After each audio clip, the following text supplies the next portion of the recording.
NATO is going to get a number of the aircraft. That's true. Australia is going to get a number of the aircraft. So they're banking on a leveling of the cost of the aircraft over a long period of time based on foreign military sales. It's not going to increase our production here. It's not going to do us any good as far as close air support. It's going to put another aircraft in the inventory, and that's about the size of it. And the Marine Corps too. Yeah. And the Navy. And the Navy, that's right. Yeah, it's across all the branches. Yeah. And again, you know, because it's an untested airframe, I mean, they're going through tests now. You know, I could bash the airplane all day long, but the fact of the matter is that you can't back it up with test results because they're still doing it. So, you know, that's going to take a few years to develop. You know, their earliest operational date is 2021. So what I advocate for is in 2021, you put them nose to nose and you do a full competition with the evaluators being the folks on the ground. Not the Air Force, the folks on the ground whose lives are at stake.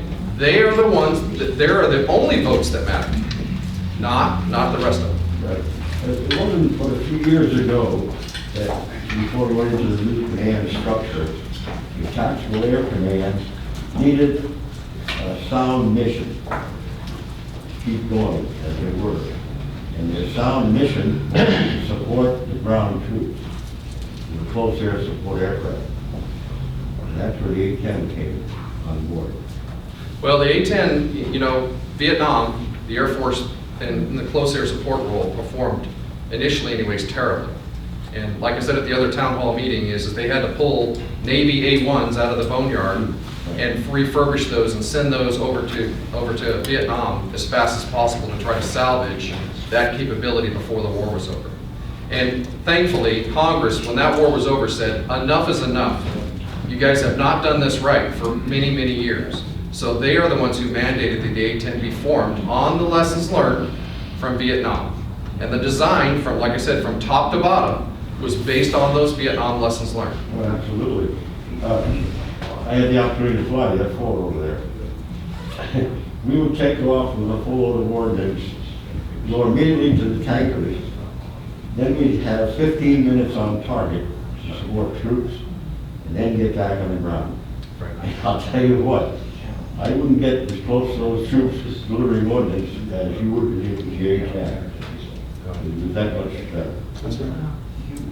It has unique capabilities. You know, when you, anything in life, when you have a set of objectives that are very concrete and specific, the odds of you achieving those objectives are, you know, pretty high. If you really pay attention to knowing the problem and really focus on how to, you know, meet those objectives and solve those problems. When you develop an airplane that is supposed to do everything, you know, the jack of all trades but a master of none, if you will, you're going to come up with a compromise no matter what you do. We have not yet been able to develop an aircraft that could do all the mission sets equally as well as an airplane that had a dedicated role and dedicated mission, because the objectives are so different. You know, and you know, the whole concept of, you know, what is close air support and why is it so different is because the Air Force loves doing things that other branches of the service can't do. And those targets that are way deep, that's the long pass to the end zone, and the friendlies are the line of scrimmage, so there's no friendlies around. There's no other branch of the service that can do that. So they love it. It helps to set us apart. We get a piece of the budget because that is a mission set that we do that nobody else does. Nuclear deterrence, airlift, you know, deep strike and air-to-air. Those are mission sets that they get their budget from. CAS doesn't fit in neatly into any of those. And then you go to the Army side, God bless them, close air support fixed wing is not in there. It's not in their piece of the pie either, because they're relying on the Air Force to provide it. They don't have the budget for it, and they're not budgeted for it. So it's in no man's land between the Army and the Air Force. So you've got this concept of, you know, what is close air support? It's the line of scrimmage in a football game. It is the, you know, the quarterback steps up there and he's doing an Air Force mission and he hooks the ball to the end zone for the receiver to catch the ball and scores a touchdown. That's not close air support, that's deep strike. Close air support is when, you know, Peyton Manning comes to the line of scrimmage and he comes up there and we've seen him, there's receivers moving all over the place. The guy's calling audibles over and over again.